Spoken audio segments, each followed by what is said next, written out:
A graça e a paz de Cristo. Seja muito bem-vindo ao propósito 150 dias para crescer com os Salmos. Esse propósito foi dirigido pelo Espírito Santo e ele tem como objetivo ter crescimento espiritual com base na leitura dos Salmos. O livro de Salmos é formado por 150 salmos. Por isso que o nome do propósito é 150 dias para crescer com os salmos. Cada dia nós lemos um salmo e colecionamos a lição que aquele salmo tem para o nosso desenvolvimento e relacionamento com Deus. Cada salmo foi escrito por autores diferentes. O livro de Salmos, ele não está dividido em capítulos. Você está vendo na tela Salmos capítulo 44, mas na verdade, cada salmo é independente, porque os salmos, eles são escritos que foram elaborados pelos vários autores em momentos em que eles estavam louvando a Deus, falando a respeito dos seus problemas pessoais, que, como por exemplo, pecados, que eles precisavam vencer e eles não sabiam muitas vezes como vencer a sua própria vontade, os seus próprios erros, os seus próprios pecados. Você tem Salmo 51, em que o rei Davi confessa que cometeu um adultério e um homicídio, e ele se arrepende desses pecados, e ele escreveu o Salmo 51, pedindo para Deus: cria em mim, ó Deus, um coração puro, e coloca em mim um coração disposto para obedecer. Você vê um outro salmo em que o Asaf, ele era o líder de louvor na época do rei Davi, em que ele fala que ele olhou para os ímpios e ele viu que eles estavam indo muito bem, e ele ficou com inveja deles. E ele confessa a inveja e diz para Deus: eu fiquei com inveja deles porque eu vi que tudo vai bem e eles andam com arrogância, com orgulho, como se fosse um colar. Mas eu entrei no teu santuário e percebi que o ímpio, ele logo passa. Em outras palavras, a pessoa que está no mundo, longe de Deus, ela morre e a alma dela se perde. Ela simplesmente viveu uma vida aqui na terra com muita prosperidade, riqueza, cheia de arrogância, orgulho, soberba e prepotência, diminuindo os outros, pensando que é superior em relação aos outros, mas no final a alma foi para onde? Se não estava com Deus, não vai estar com Deus, que é a vida na eternidade. Então, o livro de Salmos, ele tem uma variedade de assuntos que cobre muitas partes da nossa vida. O Salmo primeiro, o livro de Salmos, ele começa com uma mensagem dizendo que bem-aventurado, ou seja, felizes, são aqueles que não andam no conselho dos ímpios, não se detêm no caminho dos pecadores, ou seja, nos caminhos dos errantes, e nem se assentam na roda dos escarnecedores, mas têm o prazer em meditar na lei de Deus para aplicá-la na sua vida, porque eles serão bem-sucedidos, como uma árvore que está plantada junto a um ribeiro de águas que no devido tempo dá o seu fruto. Você sabe que uma árvore que fica ao lado de um ribeiro de águas recebe água diariamente e consegue frutificar abundantemente em razão da sua posição. Então, uma árvore que está plantada junto a um ribeiro de águas fala a respeito de pessoas que se colocam do lado para obedecer à palavra de Deus. O rio de águas representa a presença abundante do Espírito Santo. Quando nós nos colocamos do lado do rio de águas vivas, nós recebemos a abundância da presença de Deus, da presença do Espírito Santo, que é o próprio Espírito de Deus. E isso nos faz frutificar e ser abundantes. E o livro de Salmo começa com esse Salmo primeiro, falando sobre o caminho do justo, que o justo que segue do lado do rio de águas vivas vai prosperar, mas que o ímpio, aquele que anda no caminho torto, ele vai ser como a moinha que o vento espalha. Você já viu a moinha que o vento espalha? A moinha, a palha, ela vai voando, sem nenhuma direção, sem nenhum rumo, sem nenhuma rota, vivendo, se caindo num canto e se batendo em todos os lugares por onde o vento vai espalhando. Agora, aquele que é justo, ele é comparado a uma árvore que tem raiz e que frutifica. Então, o livro de Salmos já começa com esse convite de você meditar na palavra e conhecer a lei de Deus e fugir do caminho das pessoas que erram para que você seja abençoado. E ele termina com o Salmo 150 dizendo: Louvai ao Senhor todos os povos, louvai ao Senhor com todos os instrumentos musicais, louvai ao Senhor e louvai ao Senhor. Então ele começa trazendo um convite para buscar a Deus, para ser próspero e termina louvando e adorando a Deus. No meio desses salmos, do primeiro até o 150, existem salmos de confissão de pecados, como nós já falamos, o Salmo 51 de Davi e o Salmo 73 de Asaf, e existem salmos que falam a respeito da grandeza de Deus, como por exemplo o Salmo 19. O Salmo 19 nos fala que os céus declaram a glória de Deus e o firmamento manifesta a obra das suas mãos, a glória das suas mãos. Ele está dizendo assim que, ele diz assim, um dia faz declaração a outro dia, e uma noite faz declaração a outra noite. O que ele está dizendo é que, quando você olha para o céu e você vê o sol, a lua de noite, as estrelas de noite, quando você vê as nuvens que se formam nos céus, que desenham figuras que tomam conta da nossa imaginação, nós vamos vendo como Deus criou tudo tão belo, tão bonito, tão perfeito, e como Ele todos os dias faz com que venha o dia, venha a noite, e mesmo na escuridão da noite, Ele nos abençoa, nos agracia com a visão da lua e das estrelas. Então Deus, ele mostra a sua bondade quando nós olhamos para o universo, quando nós olhamos para a natureza. O Salmo 19, ele é um salmo que fala para nós que Deus é realmente bom em cuidar de nós, em trazer dos céus a chuva que rega a terra e que nos traz o alimento, e em trazer a luz do sol que nos traz o calor e nos traz a alegria. Então, Deus, ele cuida de nós em todas as coisas. O Salmo 19 fala a respeito disso. Então, cada salmo vai nos mostrando um ensinamento. O Salmo 13 é um salmo que Davi se sentiu abandonado. E ele fala: até quando o Senhor vai se esquecer de mim? Para sempre? Até quando eu vou clamar e o Senhor não me responderá? Mas ele não termina o salmo se sentindo sozinho. No final do Salmo 13, ele fala assim: mas eu sei que cantarei ao Senhor, eu ainda o louvarei, eu serei salvo pelo Senhor, eu ainda vou viver a salvação de Deus.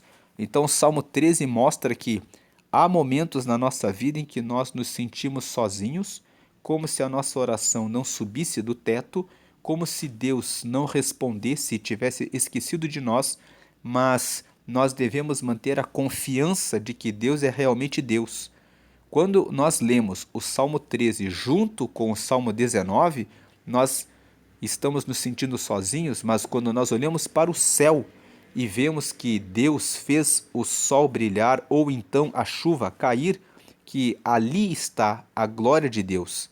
Ele pode parecer que não está nos respondendo, mas quando nós olhamos para o universo, para a natureza, nós vemos que Deus está ali.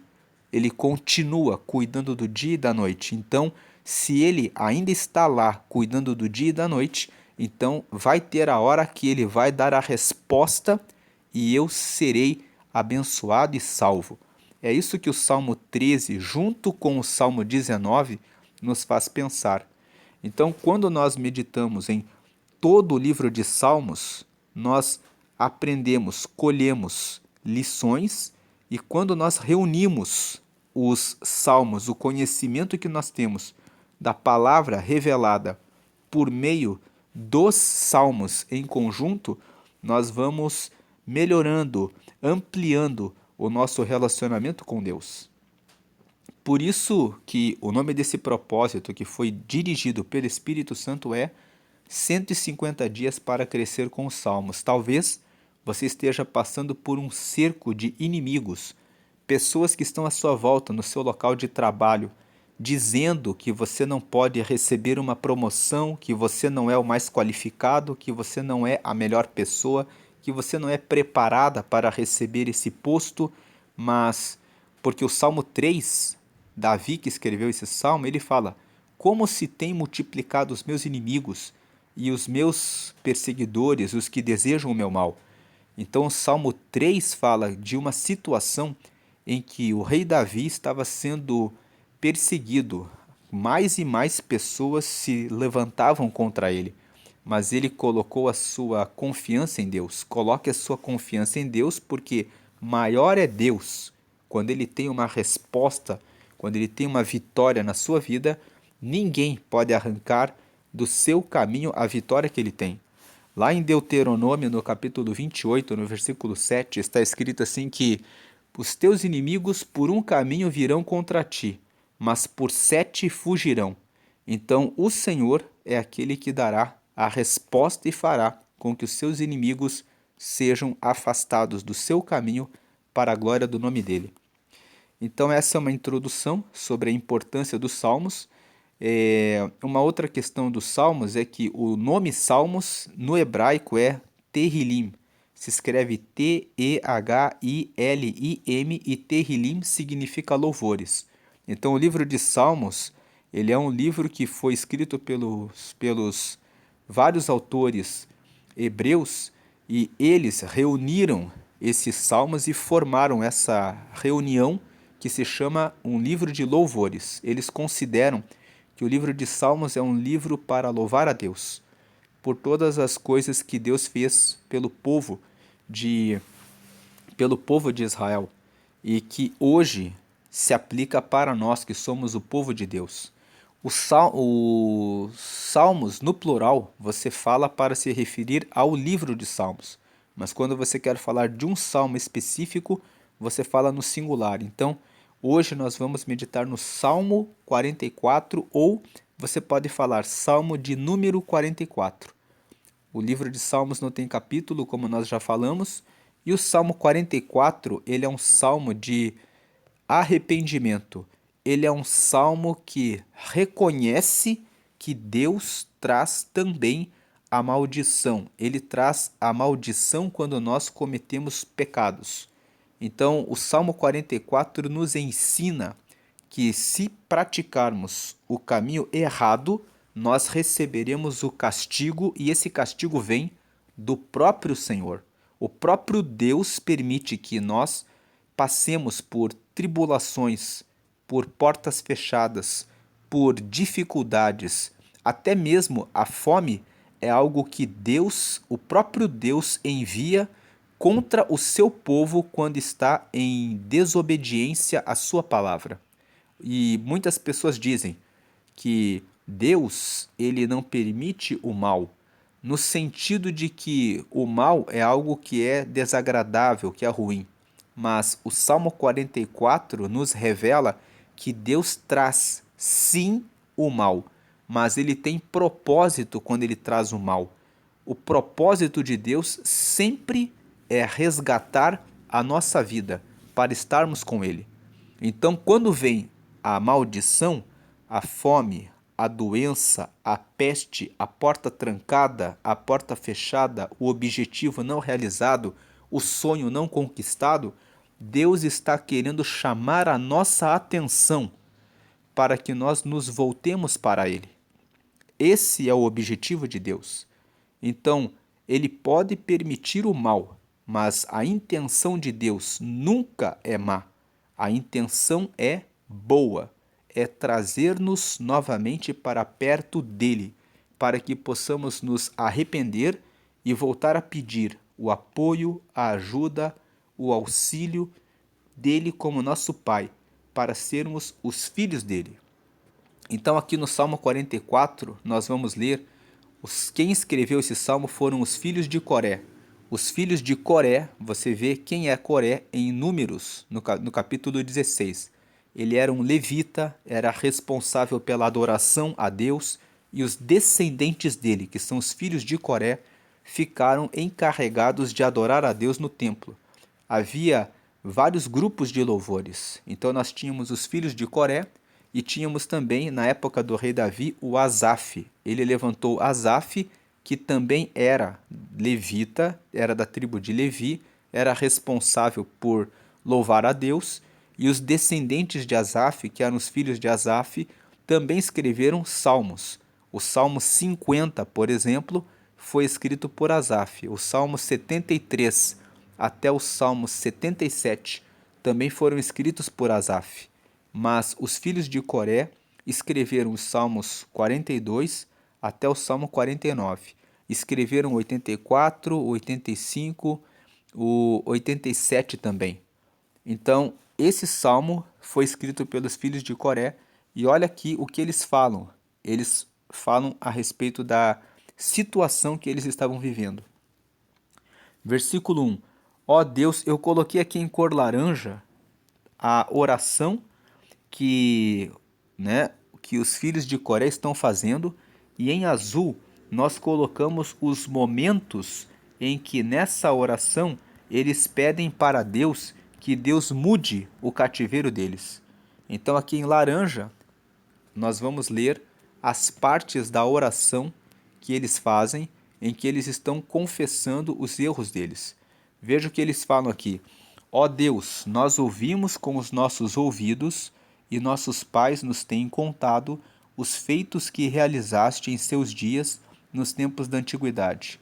Então ele está dizendo aqui: Deus, os nossos pais estão falando para nós de tudo que o Senhor fez no passado por nós. Que o Senhor, quais foram as coisas que aconteceram com o povo de Israel no passado? Eles passaram pelo deserto e Deus cuidou deles, dando água, dando nuvem para proteger do sol, dando uma coluna de fogo durante a noite para trazer a luz e o calor contra o frio do deserto, até chegarem na terra prometida. Então ele está dizendo isso: ó Deus, nós ouvimos com os nossos ouvidos e nossos pais nos têm contado os feitos que realizaste em seus dias nos tempos da antiguidade. 2. Como expeliste as nações com a tua mão, e aos nossos pais plantaste, como afligiste os povos e aos nossos pais alargaste. 3.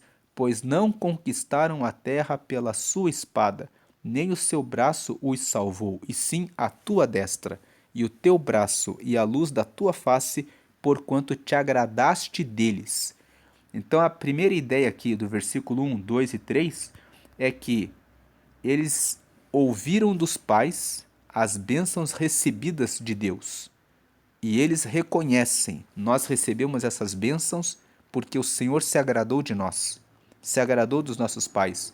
Não foi pela nossa força, não foi pela nossa espada, pelo nosso braço, mas foi a tua destra. E aqui nós temos uma aplicação, um ensinamento do nosso relacionamento com Deus. Tudo que nós conquistamos vem pela destra do Senhor. Nós podemos nos esforçar, fazer a nossa parte, mas o toque final que dá a resposta, que dá a realização, que dá a vitória, é Deus que dá.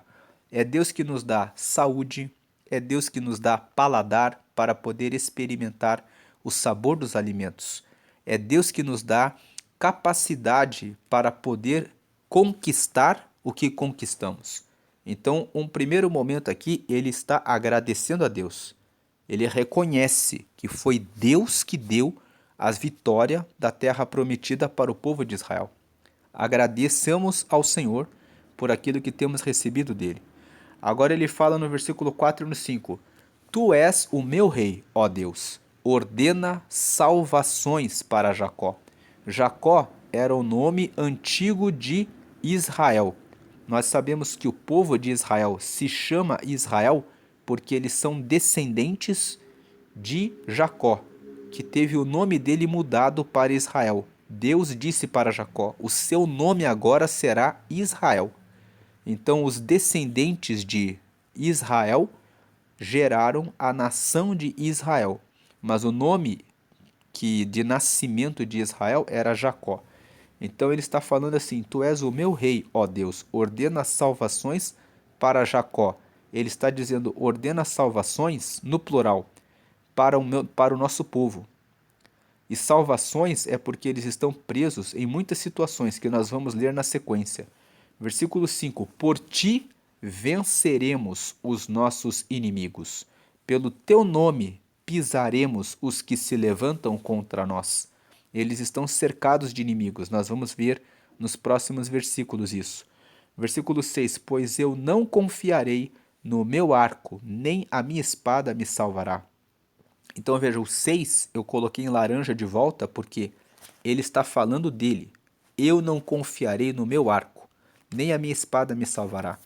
Agora o 7 e 8, mas tu nos salvaste dos nossos inimigos e confundiste os que nos aborreciam. 8, em Deus nos gloriamos todo dia. Gloriar-se é alegrar-se. Então, em Deus nos alegramos todo dia e louvamos o teu nome eternamente. Louvamos o teu nome para sempre.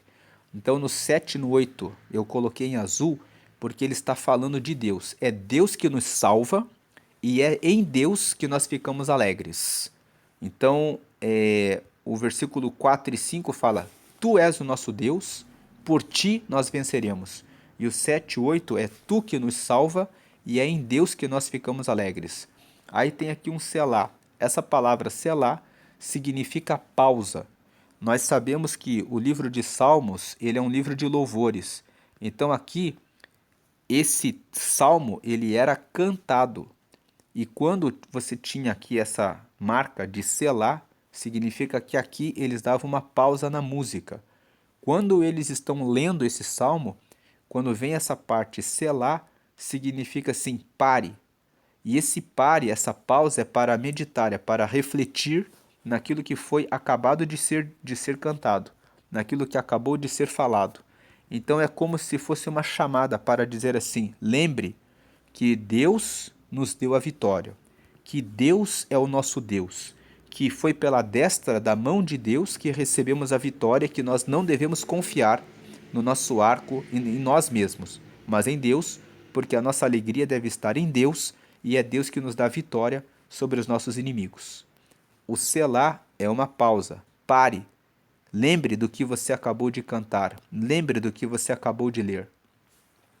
Aí ele prossegue no 9. Mas agora tu nos rejeitaste. É a partir daqui do versículo 9 que nós vamos ler qual é a realidade que o povo de Israel estava passando. Do versículo 1 até o versículo 8, os filhos de Coré falam do que eles estavam vivendo, do que eles tinham vivido. Então, assim, Deus deu muitas bênçãos para nós, os nossos pais contaram para nós, as vitórias foram muito grandes, nós não confiamos em nós, mas nós confiamos em Deus. Mas agora, versículo 9, o que eles estavam vivendo? Agora tu nos rejeitaste e nos confundiste e não sais com os nossos exércitos. 10. Tu nos fazes retirar-nos do inimigo, e aqueles que nos odeiam nos tomam como saque. 11. Tu nos entregaste como ovelhas para comer e nos espalhaste entre as nações. 12. Tu vendes por nada o teu povo e não aumentas a tua riqueza com o seu preço. 13. Tu nos fazes o opróbrio dos nossos vizinhos. Opróbrio significa vergonha. Então ele está dizendo: nós estamos humilhados diante dos nossos vizinhos. O escárnio significa que é motivo de zombaria. As pessoas olham e dão risada deles. E a zombaria daqueles que estão à roda de nós. Versículo 14. Tu nos pões por provérbio entre as nações. Pôr por provérbio significa que todos os povos em volta estavam dizendo assim: coitado do povo de Israel, eles estão desgraçados. É isso que ele está querendo dizer. Tu nos pões por provérbio entre as nações, por movimento de cabeça entre os povos. O movimento de cabeça, ele está querendo dizer quando as pessoas olham para uma situação de humilhação, de desgraça, e as pessoas balançam a cabeça assim como quem tem pena. Balançam a cabeça assim como quem diz: nossa, coitados, como estão arrasados. Então ele está dizendo no 14: tu nos pões por provérbio entre as nações, por movimento de cabeça entre os povos. 15: a minha confusão está constantemente diante de mim, e a vergonha do meu rosto me cobre. 16: diante da voz daquele que afronta e blasfema, por causa do inimigo e do que se vinga. Então veja que a situação que eles estavam passando era essa. Ele começa do 1 até o 8 com uma lembrança das vitórias de Deus. Mas no 9 até o 16 ele está contando o que eles estavam vivendo quando esse salmo foi composto, quando esse salmo foi escrito.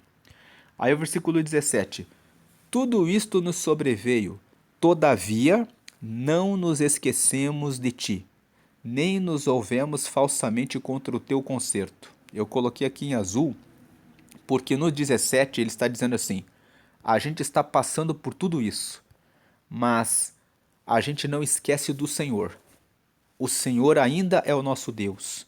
Nós não agimos com falsidade com o teu conserto, né? Conserto aqui significa com a tua aliança, com o pacto que nós temos com o Senhor.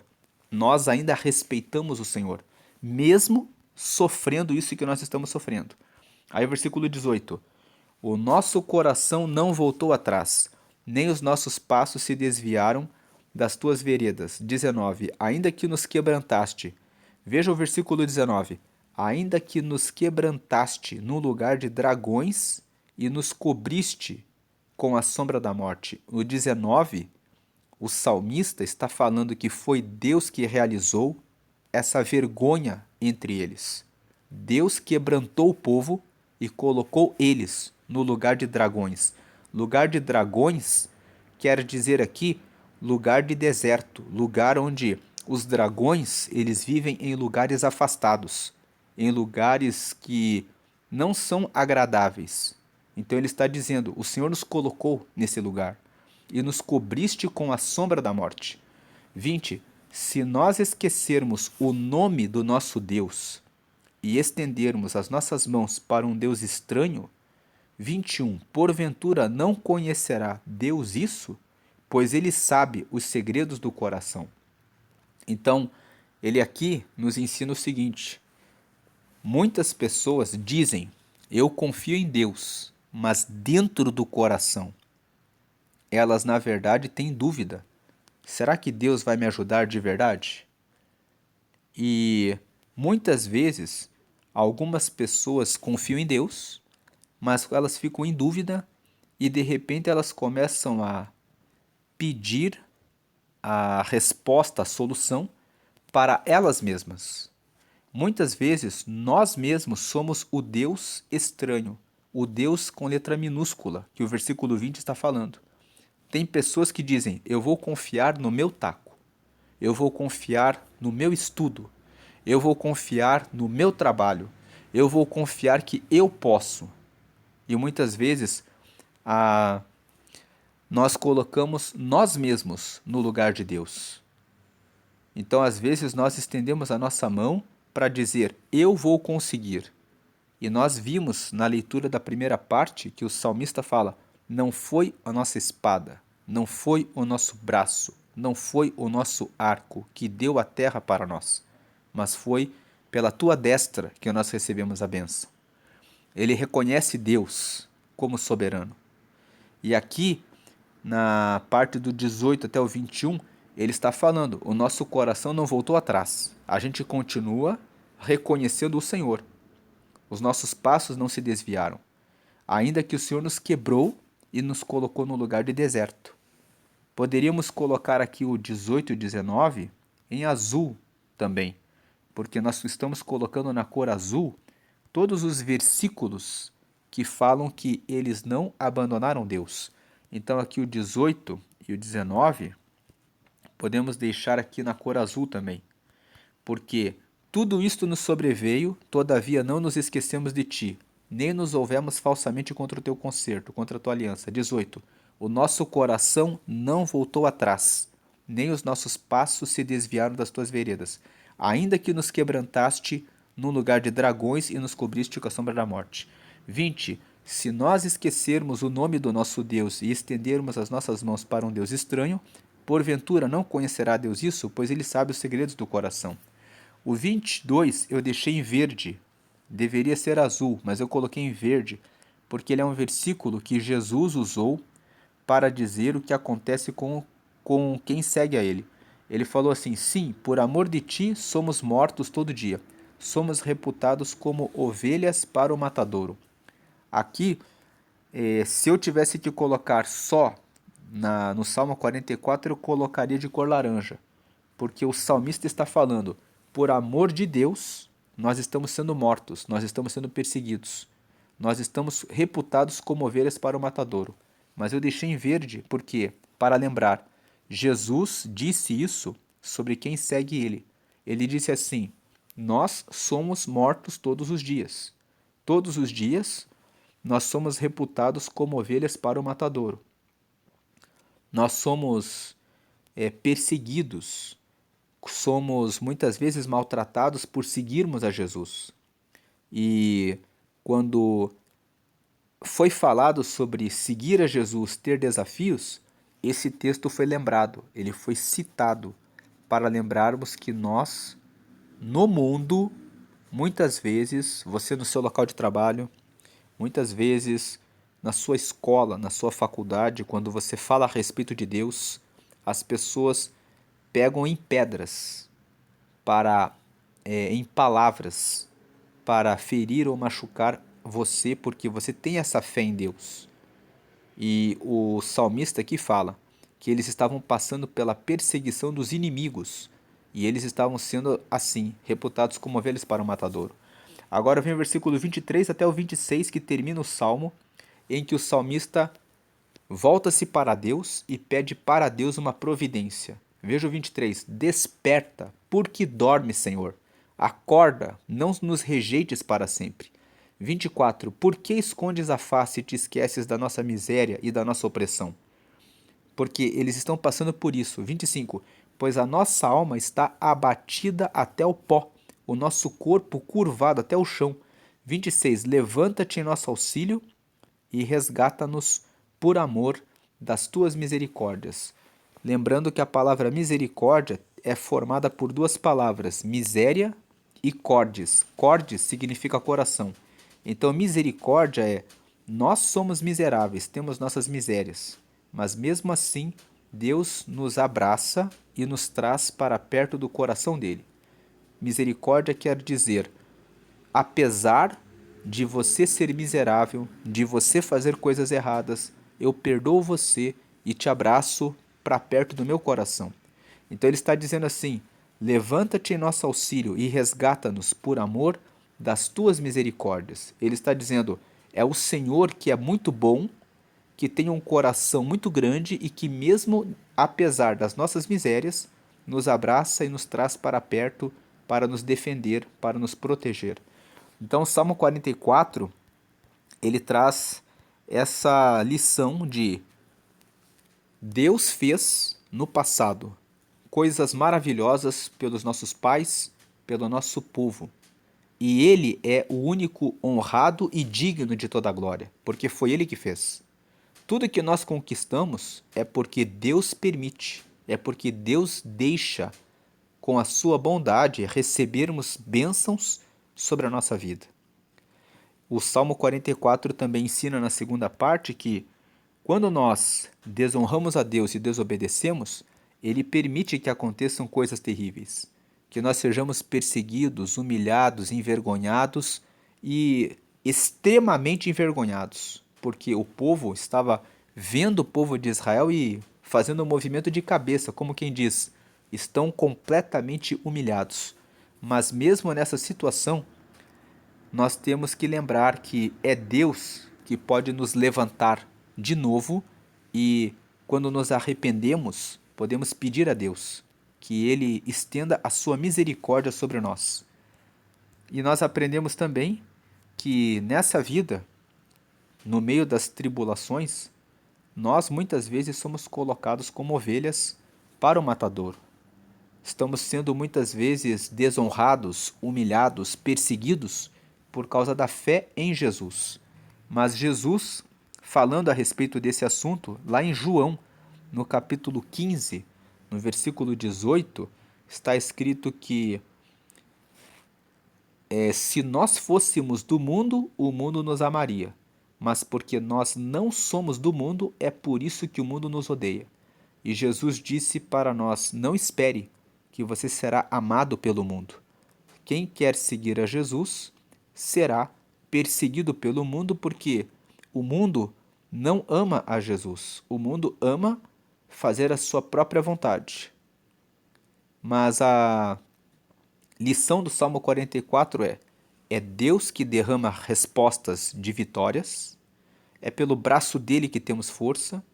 Quando erramos, o próprio Deus deseja tanto que nós tenhamos comunhão com ele, que ele permite a desgraça, a humilhação, a derrota, o fracasso, a ruína, para nos converter dos nossos maus caminhos e nos trazer de volta para clamar a Ele e pedir que Ele se levante e desperte e acorde em nosso favor.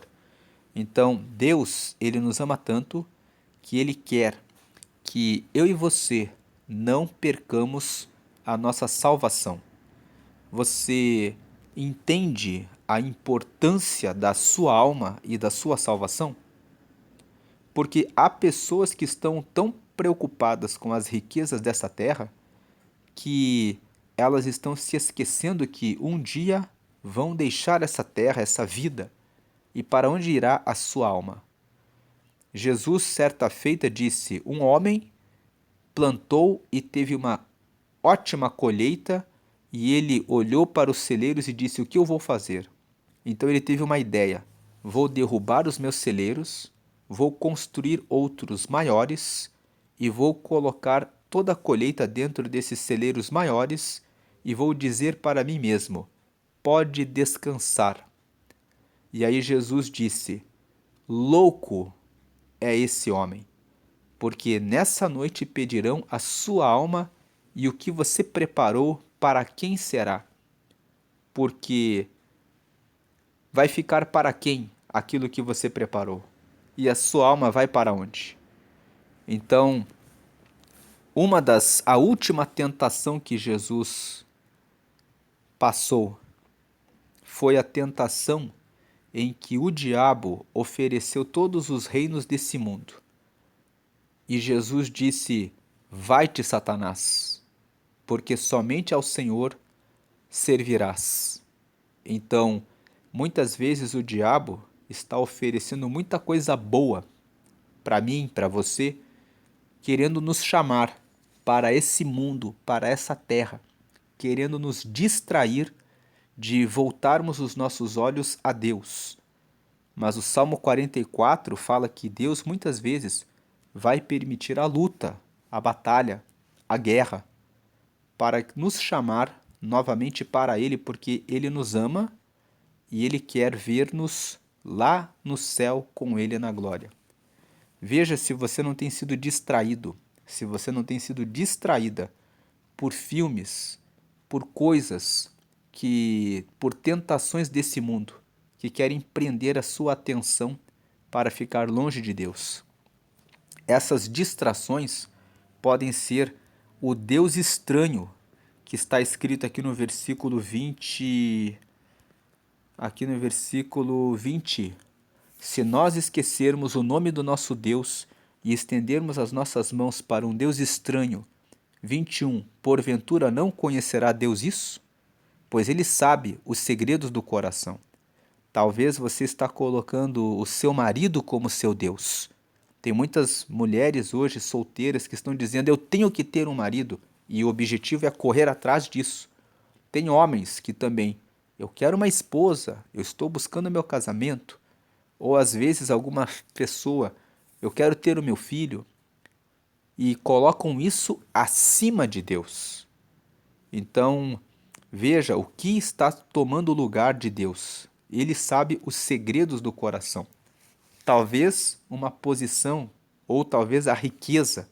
Eu quero comprar aquele carro, aquela mansão, aquela casa. Podem estar tomando o lugar de Deus.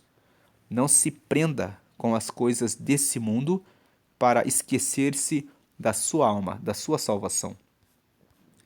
Se você ainda não aceitou a Jesus e agora pensou, se eu morrer agora, para onde a minha alma vai? Você vai para o céu? Você vai estar com Deus? A Bíblia fala que para você estar no céu e com Deus, você precisa receber Jesus como teu Senhor e como teu Salvador. Se você não recebe Ele, você não tem o perdão dos pecados, porque nós somos pecadores. Nós erramos, nós temos cobiça, inveja, lascívia, malícia, pensamentos de prostituição, adultério, mentira, hipocrisia, falsidade, engano, corrupção, orgulho, soberba. Desprezamos alguém às vezes por causa da raça, da condição econômica, por causa da altura, por causa da beleza, por causa de tantas coisas. Então, nós somos pecadores, nós erramos. Às vezes nos orgulhamos, pensamos que somos melhores, que somos maiores, que somos a última bolacha do pacote e desonrando o próximo. Às vezes deixamos de ajudar a alguém que está numa situação que podemos ajudar, mas fechamos os olhos. Então nós somos pecadores. E por isso que Deus enviou Jesus para morrer na cruz, para que o nosso pecado fosse justificado. Então, quando nós erramos e clamamos o nome de Jesus, o sangue de Jesus nos limpa, nos justifica do pecado. E isso nos permite ser amigos de Deus. Por isso é que é preciso aceitar a Jesus. A Bíblia fala que Deus Pai enviou Deus Filho, que é Jesus, para morrer em nosso lugar. Então, quando aceitamos Jesus, os nossos pecados são perdoados. E aí, o que nos separa de Deus é justificado, então podemos ser filhos dele, nos tornamos filhos de Deus. E como presente aqui na terra, Jesus disse: Eu derramarei o meu Espírito, que é o Espírito Santo, que nos ajuda a segui-lo até a morte, quando então a nossa alma irá para o céu se recebemos ele. Se você quer ter essa certeza de que você vai estar com Deus, então faça essa oração comigo, uma oração para você receber Jesus na sua vida. Diga assim: Senhor Jesus, eu te recebo como meu único Senhor e Salvador da minha vida. Perdoa os meus pecados e escreve o meu nome no céu, no livro da vida, e me dá o teu Espírito Santo para me guiar até a eternidade. Amém. Você pediu agora para Jesus ser o teu Senhor, então agora você deve orar, ler a Bíblia, para saber a vontade dele e honrar a Deus. Depois, você pediu para ele ser o seu Salvador, quer dizer, e perdoar os seus pecados. Então você reconhece que quando Jesus morreu, o sangue dele foi derramado por você, por mim, por todos nós, para sermos limpos do pecado. Depois você pediu para escrever o teu nome no céu, no livro da vida. O livro da vida é um livro que está no céu e que estão anotados os nomes dos que aceitaram Jesus como você fez agora. E por último, você pediu para ter o Espírito Santo. O Espírito Santo agora está em você. Você pediu para entrar e quando você pediu, ele já entrou, porque ele nos atende à oração. E agora, quando você estiver para fazer algo errado, ele vai falar dentro do seu coração. Você vai sentir uma voz interna falando para você: isso é errado. E você também vai ouvir o Espírito Santo dizendo: faça assim, vá por esse caminho, não ande com essa pessoa, pode confiar nessa. Todas essas coisas o Espírito Santo nos fala para nos trazer o direcionamento para Deus. Agora que você já recebeu Jesus, procure uma igreja que prega que Jesus está vivo, que Jesus reina eternamente. Não busque a Deus em lugares em que se adoram e se buscam, fazem orações para imagens. O Salmo 115, nós vamos chegar lá, está escrito que aqueles que vão até uma imagem de escultura não estão atrás de um Deus, mas estão atrás de um pedaço de pau ou de pedra, que eles têm olhos, mas não veem, têm boca, mas não falam, nariz, mas não cheiram, ouvidos, mas não ouvem, pés, mas não andam, e mãos que nada fazem. Deus está vivo, Jesus está vivo, ele está à direita de Deus, orando e intercedendo por nós. Quando você ora para Jesus, ele fala direto com o Pai, e o Pai responde também por meio de Jesus. Ele responde a nós. Você não precisa orar para nenhum santo e para nenhuma imagem de escultura e nem cumprir nenhum rito. Jesus completou a sua obra. E por último, depois que você aceitou a Jesus, que você procura uma comunidade de fé, uma igreja que pregue que Jesus está vivo, batize-se nas águas. Batizar-se nas águas tem uma simbologia. Quando você é batizado nas águas, com todo o seu corpo, você está sepultando os seus pecados. E quando você sai, você está ressuscitando, lavado para seguir a Jesus. É importante o batismo? Talvez você pergunte. Leia João, capítulo 3, versículo 5. Lá está escrito sobre o batismo.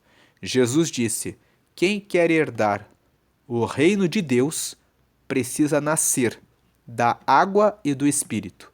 Nascer da água significa o batismo.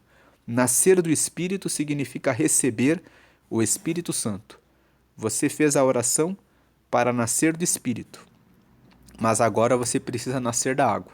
Depois que você é batizado, você deve participar da ceia. A ceia é uma reunião onde os irmãos partem o pão, que simboliza o corpo de Cristo que foi partido por nós. E depois eles bebem um cálice com suco de uva que simboliza o sangue de Jesus que purifica do pecado. Sempre que você come o pão e bebe o suco de uva, você está dizendo: eu estou comendo refeição espiritual para seguir a Deus e estou limpando os meus pecados que eu pratiquei até aqui. Então estou recebendo comida para ter força para prosseguir e a purificação dos pecados que eu fiz. Por isso que é importante participar da ceia.